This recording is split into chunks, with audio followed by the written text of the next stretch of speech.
En las rutas de la costa, entre luces largas y banquinas frías, empezaron a aparecer cuerpos, mujeres que nadie buscaba demasiado, pistas que no cerraban, silencios que pesaban. A ese horror le pusieron un nombre, el loco de la ruta. Pero la pregunta real nunca fue quién, si no era uno solo, o si era un sistema.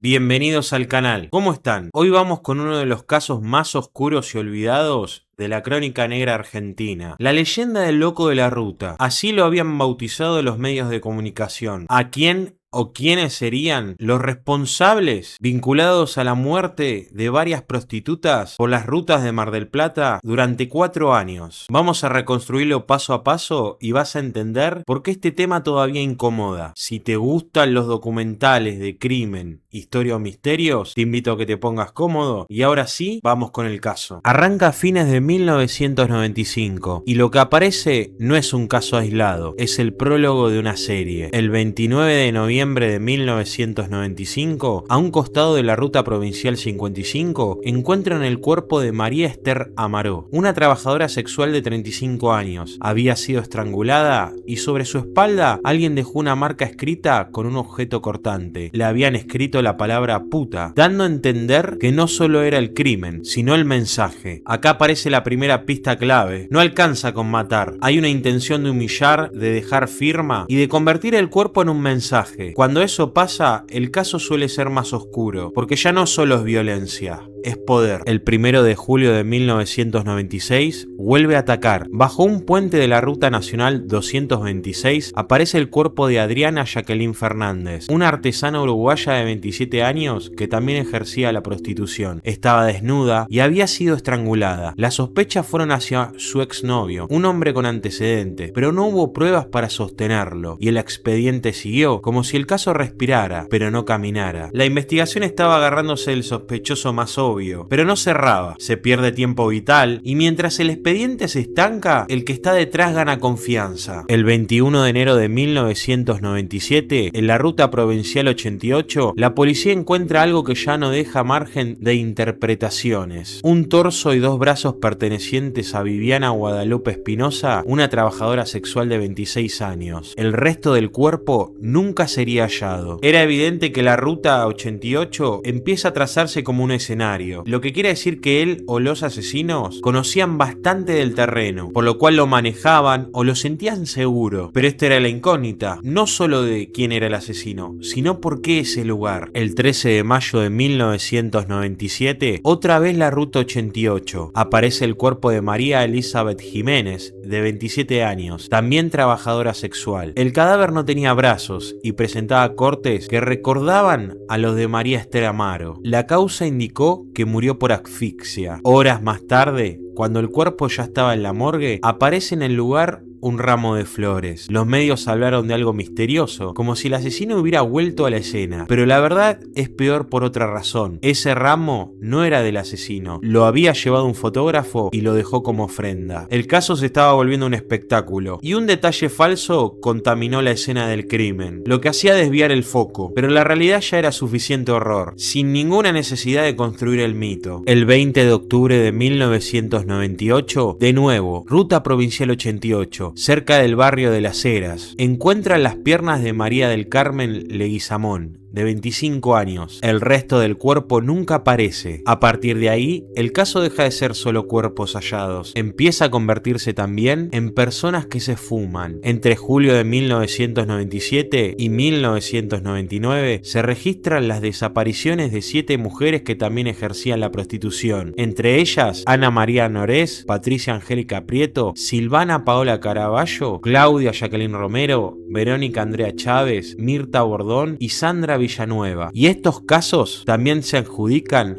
al loco de la ruta. Y cuando pasás de escenas del crimen a desapariciones, el terror cambia de forma en la sociedad. Ya no hay una escena, no hay pruebas, no hay cierre, solo ausencia. Y en este contexto, esta clase de víctimas nunca tiene una protección real, por lo que el silencio se vuelve parte del crimen, dando a entender que no es un tipo de persona a la que las autoridades le dan mucha importancia. Con los cuerpos apareciendo en las rutas, y con desapariciones que se acumulaban, la presión pública explotó. El Ministerio de Justicia y Seguridad bonaerense lanzó una recompensa de 30.000 pesos para quien aportara información que permitiera dar con el asesino, y con el tiempo esa cifra se elevó a 300.000 pesos. El Estado estaba ofreciendo una recompensa, lo que quiere decir que el caso se estaba poniendo inmanejable. Pero había una pregunta entre la gente de la sociedad: ¿la recompensa buscaba la verdad o calmar el ruido? Esto provocó que en 1997 la policía bonaerense creara la División de Homicidios Seriales y, en un movimiento que muestra lo grande que se había vuelto el caso, se comunicaron con la CIA y el FBI para pedir asesoría. Esto marca el tamaño del caso. Cuando un patrón se repite, la policía intenta encajarlo con la idea de un asesino en serie, pero el problema era mucho más grande. Había demasiadas sombras a su alrededor. La primera pista concreta aparece entrevistando a quienes vieron por última vez a algunas víctimas. Varios testigos mencionaron un Ford Galaxy Bordeaux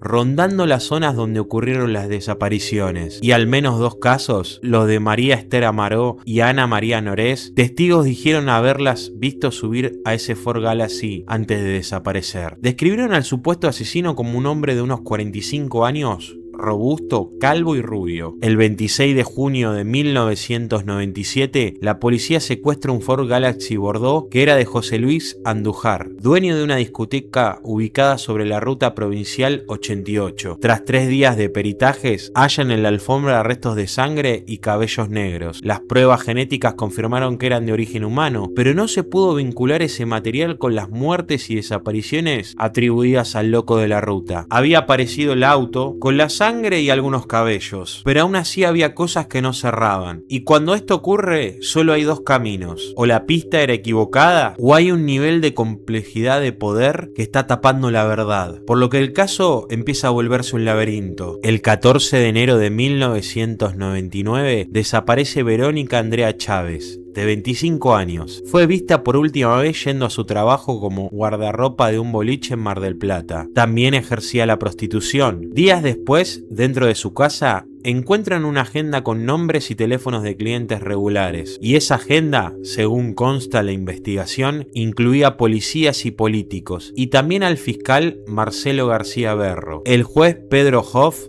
encargado de la causa del loco de la ruta, ordena una medida pesada: interceptar los teléfonos que aparecían en la agenda e investigar registros de llamadas del prostíbulo Salta 1337, en el barrio de La Perla, donde trabajaban al menos 3 víctimas: Ana María Norés, Verónica Andrea Chávez y Silvana Paola Carcaballo, lo que plantea un giro en el caso. Deja de ser en parte un asesino en serie y se mete con los poderes políticos y judiciales. Cuando aparecen estos nombres pesados en la agenda, la investigación deja de ser policial, sino es política, judicial y peligrosa. El 9 de agosto de 1999, el juez Hoff ordena la detención de 10 policías y 4 civiles. Fueron acusados formalmente por la desaparición de Ana María Norés, Verónica Andrea Chávez y Silvana Paola Carcaballo. También fueron investigados por otros hechos asociados al loco de la ruta, porque según el juez existían elementos que podían relacionarlos, aunque finalmente no fueron juzgados por los demás casos. Según el expediente, esa banda habría estado liderada por el suboficial Alberto Adrián Iturburú y habría contado con la protección del fiscal Marcelo García Berro. La hipótesis: extorsión a trabajadoras sexuales exigiéndoles 100 pesos para protección y para dejarlas trabajar, y en teoría, a quienes no pagaban o intentaban salir de ese sistema, las asesinaban. Y esta pista habla de control, de territorio y de quién puede acoplarse a esta mafia y quién no. Porque si esto era así, era un mecanismo, una red y un sistema. Pero años después llega el golpe final. Pese a todo el despliegue, la banda nunca pudo ser vinculada con esas 3 desapariciones, ni con las muertes adjudicadas al loco de la ruta. ¿Qué pasó realmente con esas mujeres? ¿Hubo un asesino serial suelto? ¿O algo peor? ¿Impunidad? ¿Encubrimientos? ¿Y víctimas que el sistema decidió que no valían lo suficiente para que la verdad importara? Con el caso empantanado, el apodo "el loco de la ruta" empezó a volverse algo más que un nombre mediático, porque cuando no hay culpable firme, aparecen sospechosos y aparecen teorías, algunas razonables, otras desesperadas, y otras directamente oscuras. ¿Hubo un asesino en serie o hubo un sistema que necesitaba que existiera uno? Porque cuando el Estado no puede cerrar el expediente mismo empieza a volverse engorroso. Entre los miles de sospechosos, como ya nombramos, aparece un primer grupo, la llamada mafia policial, liderada por Alberto Adrián Iturburu y el fiscal Marcelo García Berro, los mismos que habían sido absueltos. Sin embargo, y esto es clave, con el paso de los años la opinión popular, parte de los medios e incluso el propio juez Pedro Holf, quien llevaba la causa en ese entonces, sostuvieron la sospecha de que ellos podrían haber sido responsables de muertes atribuidas al loco de la ruta. Y dentro de esa lectura aparece una de las hipótesis más fuertes, que el loco podría haber sido una pantalla, un relato útil para una red de trata. Que a veces te absuelvan no quiere decir que la verdad esté cerrada, quiere decir que el expediente no pudo o no quiso sostener lo que insinuaba. El segundo nombre en aparecer es el de Héctor Julián Barroso, un almacenero que fue condenado a 30 años de prisión por asesinar a 2 prostitutas en 2003 y 2004. Según la investigación oficial en esos hechos, junto a un cómplice, Juan Carlos Sánchez Gaspio, habría cometido robos, ataques sexuales y asesinatos durante la década de los 90. Por eso se teorizó que Barroso podría haber matado hasta 14 mujeres, incluyendo varias adjudicadas al loco de la ruta, pero esa teoría no pudo confirmarse. ¿Cuánto de los 90 fue realmente un solo caso? ¿Y cuánto fue una suma de horrores distintos, que nunca se separaron como corresponde? El tercer nombre es el de Guillermo Moreno, criador de cerdos y pareja de María Esther Amaró, al momento de su desaparición. Fue llevado a juicio acusado de asesinarla, pero en 2003 fue declarado inocente y absuelto de los cargos. Aún así, en la conversación pública, su nombre quedó flotando como posible loco de la ruta. El cuarto nombre es el de Margarita Di Tulillo, más conocida como Pepita la Pistolera, ladrona, narcotraficante y proxeneta, dueña de 2 burdeles en la provincia de Buenos Aires. Se hizo famosa en 1985 cuando mató a 3 hombres en legítima defensa,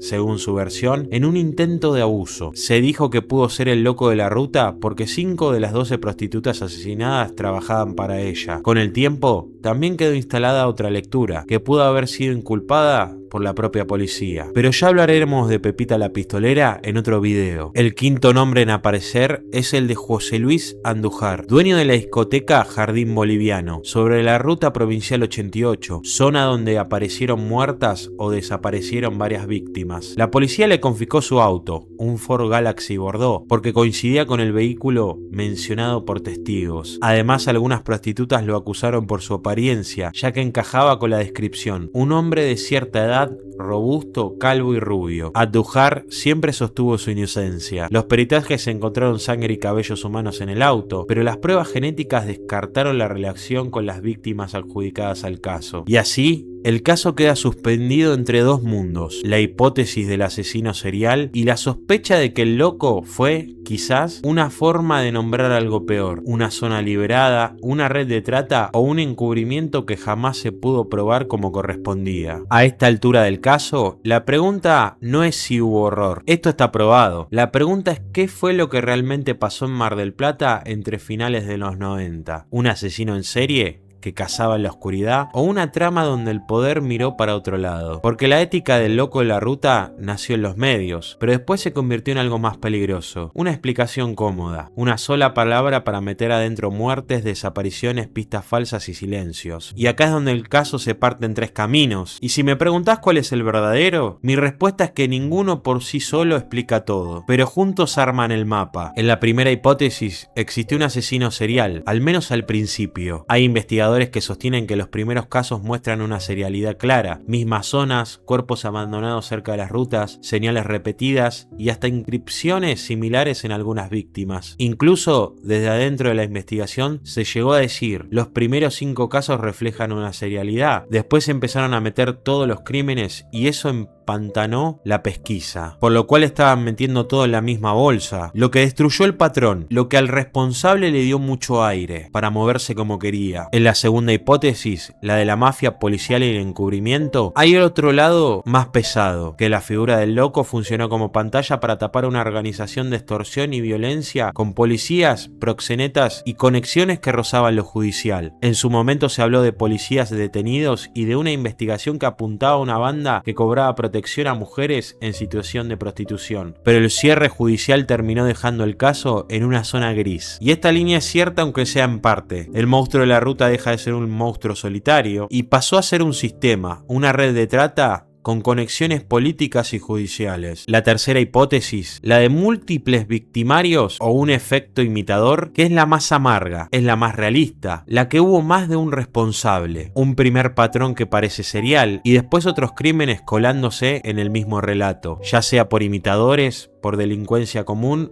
por redes de explotación o por investigaciones mal enfocadas. En otras palabras, el loco no sería una persona, sería un nombre que le pusimos al caos. Si existió un asesino serial no lo explica del todo, si hubo mafia tampoco, pero lo que explica es la combinación de ambas. Víctimas vulnerables, impunidad, pistas contaminadas, miedo y poder, lo que es un combo letal. El loco de la ruta es uno de esos casos que te dejan una sensación fea en el pecho, porque no es solo el crimen, es todo lo que lo rodeó. Cuando las víctimas son mujeres pobres, muchas veces sin red, sin familia cerca, sin importancia pública, el país suele tardar más en reaccionar y cuando reacciona, a veces ya es tarde. En Mar del Plata quedaron nombres, rutas, fechas y una pregunta que sigue sin cerrarse del todo. ¿Cuántas de esas muertes fueron obra de un depredador y cuántas fueron consecuencia de un entramado que no podía permitirse que alguien hablara? Y al final, lo más oscuro no es si eso el loco que existió o no. Lo más oscuro es que la impunidad sí existió y eso es lo que lo mantiene vivo.